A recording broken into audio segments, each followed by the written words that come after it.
Okay, welcome back. And since we insist on counting the minutes for you, it's 8:14, and we're inching ever so closely to 10 o'clock when the big do shall come to a culmination.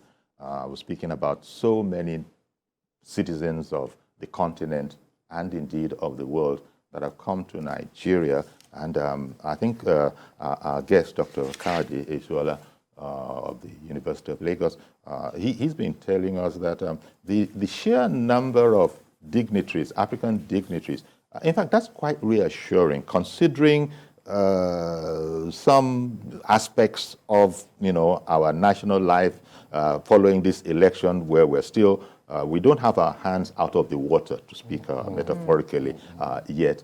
But look at all the people coming in. It means that, look, they've seen enough. They know Nigeria. And without calling it one way or the other, let's make a move for progress. Let's move forward. We're going to Nigeria. It's almost as if everybody spoke collectively in that sort of a way, isn't it? And it speaks to the need for the president now to know that the world is witnessing the promise is given to Nigerians. And that as he cannot afford to disappoint the Nigerian people, he cannot also afford to disappoint the world. Because any crisis in Nigeria is a pressure to the world. Absolutely. It's a pressure to the whole world. I mean, look at the number of people elsewhere doing this, being accused of drugs. If the home front had been so good, will they be there? Will they be there? In terms of funding intellectual activities, the countries of the world fund research. They contribute into the knowledge industry. If you're in the university system today, for you to get any grant that makes sense, okay, except for my university and a few others that give internal grant almost has foreign coloration. You need to move out of the country. And so you go to Germany, you go to America, you go to Switzerland to get money to research into even African culture. This must change. Right. The intellectual community, the knowledge industry must be funded. When you fund knowledge, research activities will be conducted. Then the intellectual community will document problem-solving thesis. And so when you are in crisis, all you need to do is go there. Why do we have this number of universities in Nigeria when we're not funding them to do research? Okay? It's part of the culture that must change. University is not for degree. When you train somebody in the university studying sociology, mass communication, philosophy, only to end up in a company selling recharge card, I mean, that's a waste of human resources. And it's happening because we're not funding knowledge. It's high time we started doing so. Indeed. And whereas you are talking about the apex of the knowledge chain, how about the very beginning, talking about primary education? I'm really talking about the numbers of children in schools in Nigeria. Yes. Because Out it's, of school as well. Yes. Well, of course it implies that if you... What I'm implying is that, as you know, that so few of them in school, looking at the pool from which you've taken those few. Right. Now, they're not in school for a number of reasons. This is one thing that that this administration and those after it will have to address, I will imagine. Definitely. Because with education, then people can think better. And perhaps they're not open to some of the quote-unquote insulting propositions that are made to them and that they think are kosher, which are not. Therefore, it can be top-down. It can also be down-top, as the case may be. If you want to start from the top and you make university education what it should be, the graduates from that system will never give birth to children who will not go to school. That's right. That's right. But if you are starting from the bottom also, you are still taking the other approach. Whichever way, it's like the Yoruba proverb, Karo Shomodi, Karo Dinasho. Do you understand? Let us focus on the ball. And education is one of the key things that this administration must address in a holistic manner. And I hope it should be able to do so. Well, he has spoken to the matter of education when he was pronounced the president-elect in his acceptance speech. He said he was going to ensure that 4 years is 4 years. Matters of strike, things that would be of the past, and talked about ensuring that students get credits and all of those. They are also part of what is in his document, Renewed Hope document. I wonder how you see that changing the landscape or narrative of our education sector if implemented. If it is sincerely promised and it is meticulously implemented, it is going to not only change but revolutionize the system. Look at the number of universities in Nigeria. It is not Nigerian citizens that should be going to Ghana, Togo, Republic of Benin for education. It should be the other way around. That used to happen years ago. It happened, Yeah. and it should continue to happen. But where something as little as electricity cannot work, nobody will want to risk coming to your country for education. Because you look at it just as electricity. That electricity has implication for productivity in the university. It has implication for security of lives and property. It has implication for the quality of life that you live as students and as researchers in the university system.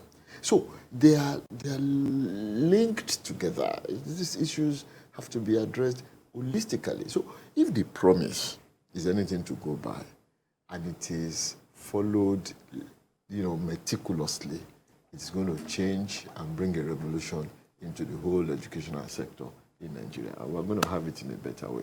I mean, one of the things people say is that you remember Buhari administration for the longest ASU strike in the history of the world, the longest lecturer strike in the history of the world. That's a good thing to remember an administration for. And I hope this new one will not inherit that from the political party. Exactly. And well, again, I hope our hopes are not misplaced, because just like our security hopes were, whatever happened to it, talking about, because we got it all wrong from the beginning. We thought security was fighting. And so we brought a fighter to come and lead security. But as you and we collapsed. That's not the way. In 2015, when I get talking among colleagues and even friends, I said the major problem of 2015 was because we were in search of a holy man to fix a country in crisis. No. If we have a university as a system and teaching, research are not going on well, these are the two reasons you establish a university. Well, I say, okay, the only way to fix this problem is to bring a man who knows God, who has no sin. He has never stolen money before, he's not corrupt, to be the vice chancellor of the university. You are not only going to kill the university, you are going to destroy it completely. Because that's not the role. So in 2015, we had economic problem, security problem. We kept looking for the man who was holy. And that holy man, which existed nowhere, was manufactured for us in person of Buhari. And today, that's what we see. And that's why there's a mismatch between what the people expected him to come and do and what he, on his own, chose to do. And I asked myself, Yori, what are you going to boast for to me by saying that you came, you built road, you came, you built bridges? Is it not just about allocating money to do it? So what's the prize in that? No, there's no pride in that. Really? Leadership is all about sitting down to critically think towards addressing the problems of the society. Unemployment, insecurity. It takes wisdom to do all this. But to construct road takes no wisdom. It takes creativity. But to Lagos Ibadan Road, who can do that? If they give you money today, Yori, you will get the best contractor to fix Lagos Ibadan Road. We're talking about leaders who have the intellectual capacity to think and solve problems. Right. That's why he is there. So we expect creative approaches from Tinubu. Exactly. And I want to say emphatically that from his pedigree, the problem with the other man is that he never had a pedigree. People just manufactured him and imposed upon the polity. But from the Lagos idea that I've seen, Tinubu has the capacity to do it. Whether he's going to do it or not is what I don't know. And that's why I'm saying we must play our role as civil society, as pressmen, so that we pressurize and we set agenda. But that doesn't have the capacity, it does.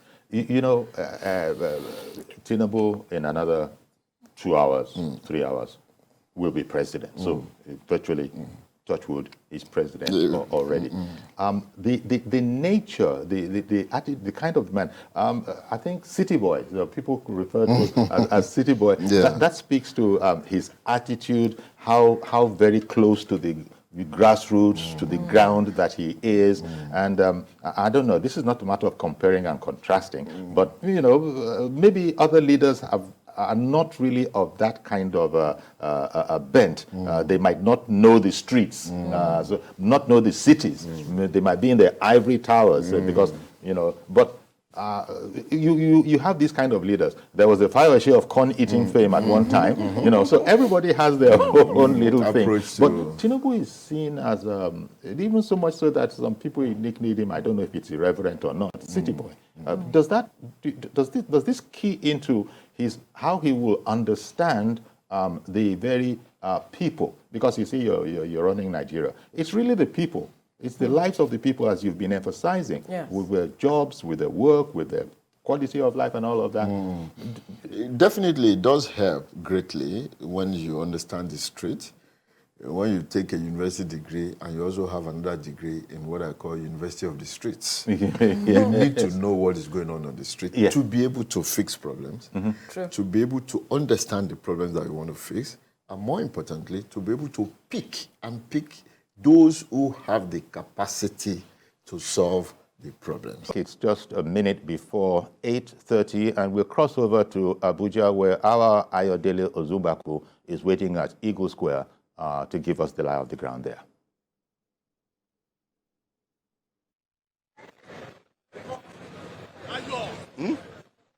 Right. This is the D-Day. Started in the afternoon. Decided to go, and people are into the, and what we can see here is a very, very difficult process. The difficult process is what I told you yesterday, that if you have an invitation, you have to go to Old Paris station, and it will now be here. Now, getting to this, one thing you are going to see is this van. You will not be allowed to make a direct access to this place. So one thing you are going to see is they have this van as something that it's going to, it has a frisker, and you have to pass through this van one by one. You can see that the process is quite cumbersome, and guests must be before 30 according to the schedule of the program. And this program is set by what we have from across the country. Invitation are gathered here. Of 16th president of the Federal Republic of Nigeria. And it's a very, very tough day in terms of security. People are not allowed access 10 kilometers before the Eagle Square. So you have to walk. You have to the Eagle Square, and vehicular movements have been restricted in and out of the Eagle Square. So it's the federal government has provided for people to actually access the Eagle Square. As you can see, men are coming inside, and they are coming inside. Are going to lead the.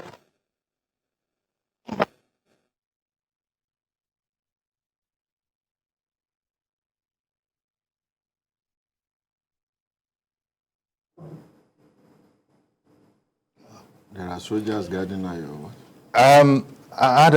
Well, first of all, we got to apologize for the quality of the sound there. Clearly, it's not all that it could be or should be, and that has always been. But our engineers are on it, and as soon as it sort of normalizes, we'll get back to you. But I was just giving us a bit more perspective to the security situation and how seriously this is being taken. Now we understand that that vehicle, that black vehicle, has been sort of, it's something like, this thing they do in planes where between your, boarding pass area or whatever, into the plane. Go through the scanners yes, and all of that. yes. So everybody's being scanned there. I believe this is the first. Yes. Because, I believe this is the first, but, we were even guessing that that thing looks like a bomb squad kind of a vehicle, but they're now showing that everybody has to pass through it. So you're going to be screened. Finally, we're taking security seriously because I guess where people have known people to take security as seriously as, something like this is in the U.S., where, in fact, they come with their own people altogether. They don't depend on whatever security is complementary. But so this probably is, what does this say? It says in the first instance that yes, this is an important occasion. The situation is what it is in the country, but also that the president and the president-elect must be protected at all costs. Yeah, they represent the symbol of our nation as of today. So we must do everything to protect them and to protect ourselves as well. I think the security there has to be this high, given the series of agitations, contestations that surround the election that produced Bola Ahmed Tinubu. One thing Nigerians need to learn about their democracy is the need to submit to that hegemonic flow once a case is decided. Irrespective of your political affiliation, you don't have to like APC, you don't have to like Bola, but in the wisdom of the judiciary, which represents our country, a statement has been made and a presidential candidate has been declared winner indeed and in truth. And then everybody should queue behind. Because as I said the other time, whatever resources is our resources. Absolutely. The leadership is not going to be on those who support him alone. If they increase my salary today, it's not because I campaign for Tinubu. It's because I'm a member of this country. I think that is what I want Nigerians to see. Beyond the party, beyond the ethnic group, beyond the primordial sentiment, beyond individual presence. That is the beginning of security. Once we have that mind, our security problem will be minimal, as it were. Okay. Let's take this report that was put together by our Nifemi Gutoye. The long wait is over. 3 months after the most keenly contested presidential election in Nigeria's history, attention is now turned to Eagle Square, venue of the 2023 presidential inauguration ceremony. Well, this place is very historic. The Fourth Republic practically began here way back in 1999 when General Absalami Abubakar handed over to President Olusegun Obasanjo. And from that time till now, we've had some 3 commanders of chief. Umaru Musa Yaradua, Ebele Goodluck Jonathan, Muhammadu Buhari, and of course, today we will be hosting and seeing for ourselves the handover to the 6th democratically elected president of Nigeria in the person of Bola Ahmed Tinubu. It's getting ready, it's getting busier. Security here is tight. Behind me is the stage box, and we are looking forward to perhaps the very first inauguration ceremony with the highest number of foreign dignitaries. We've been following them closely since yesterday, and we have heads of states, heads of government, heads of delegations from across the globe that have touched down Abuja and who are going to grace this occasion. Guests are expected to start coming in from 8:30, but the program itself is scheduled to begin at 10 a.m. We'll keep you abreast with the development from Eagle Square. Nifemi Ogutoye live for you from Abuja. Okay, that's our Nifemi Oguntoye then. And of course, we've been flagging it there. 10 o'clock is the time that we're working to, and we have 8:37 now. As I said, it's very, very important. We're counting it down. All the minutes, just waiting for 10, for 9:59, and then 10 when we can begin the processes. So, Kade was just telling us about why the security is going to have to be like that. But beyond this, we just hope that we know he will hit the ground running, the president. We don't know. We hope. You say we hope. Well, a lot of people feel that this man has been preparing for 30 years. Remember back in the day when politics, the ban on politics was lifted in what republic was that? And the very next day, Chief Obafemi Awolowo of blessed memory had reeled out his whole paraphernalia of roadmap and all of that. So what you are saying that, look, let's just err on the side of caution. Let's not. We have to be cautious. We hope and we believe. We hope and we believe. There's no way we can know. Okay, you're right. We believe. And I'm confident also in saying this. I want to run away from the word no, because I don't know. Because nobody knows anything at the end of the day. I get you. But he had said that he is going to make tough decisions when it comes to governance. And I am wondering what kinds of decisions you expect him to take that would be tough in that sense. That's one of the things I'm impressed about among the speeches of the president so far. A leader must take tough President-elect. Yeah, a president-elect. Thanks for the caution too. Must take tough decision. And that is what I was referring to the other time when I was talking about capacity and ability to mentally dissect problems and decide on what to do. It's not just award road contracts. That's not leadership. Anybody can do that. So I am happy that the president, even right from the outset, is saying that he will be taking tough decisions. Now, what kind of tough decisions do we expect Mr. President to say? Now, we are setting an agenda. We don't know his mind, but we are setting an agenda. Number one, economy should be the priority. Rationally speaking, men are economic beings. Once they are settled within a fair economy where the reward system is not skewed, they will be mentally stable, psychologically stable, and their tendency to go into illegitimate behavior will be very much reduced. So taking tough decisions in the economy includes taking those decisions that will ease pressure on the naira so that we can have an economy that goes in parity with the development of the country. It's going to be tough because there are cabals everywhere who are benefiting directly or otherwise from the contradictions and the arrangements that you have. Name it. Fuel subsidy, importation, contract award and all this thing. The president must be ready to step on toes. That's what leaders are supposed to be. Tough decision also must be taken towards the political level. The election that brought in Tinubu might not be the best. It doesn't have to be. There's no perfect election anywhere in the world. But you must cling into the wisdom of Yaradua when he was elected. And he said, and I quote, that I know the election that brought me here got flawed.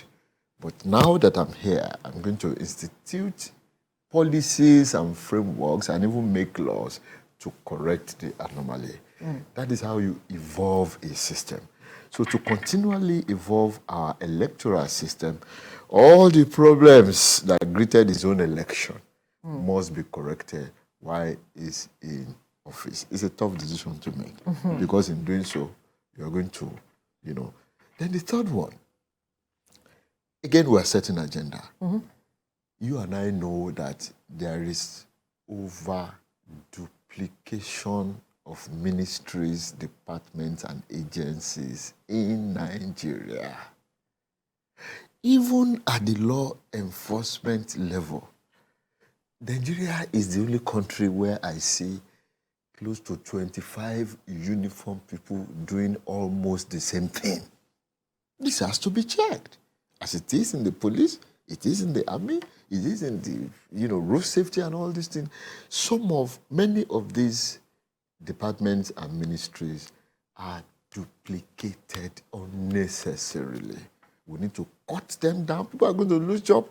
But then we must creatively, provide alternatives that will be productive in other sectors, as it were. So when you go on the road, you see uniform agent 1 doing this, you see agent 2 doing this, and they're asking for the same paper, taking the same caution. And then you're going to ask, why must you duplicate your function? So the Orasoye, committee had a report. Yes. I think the president must look into this very, very seriously. And I must come back to my constituency. And of course, not because I just belong there. You don't need the wisdom of Solomon to know that education is the bedrock of any society. Yes. The knowledge industry must be visited, again, with tough decisions that will create positive outcomes. Okay. All right. Maybe, okay. I was going to say, did you have a report on the economy that you... Yes, I was going to say that because he mentioned the economy, and I think that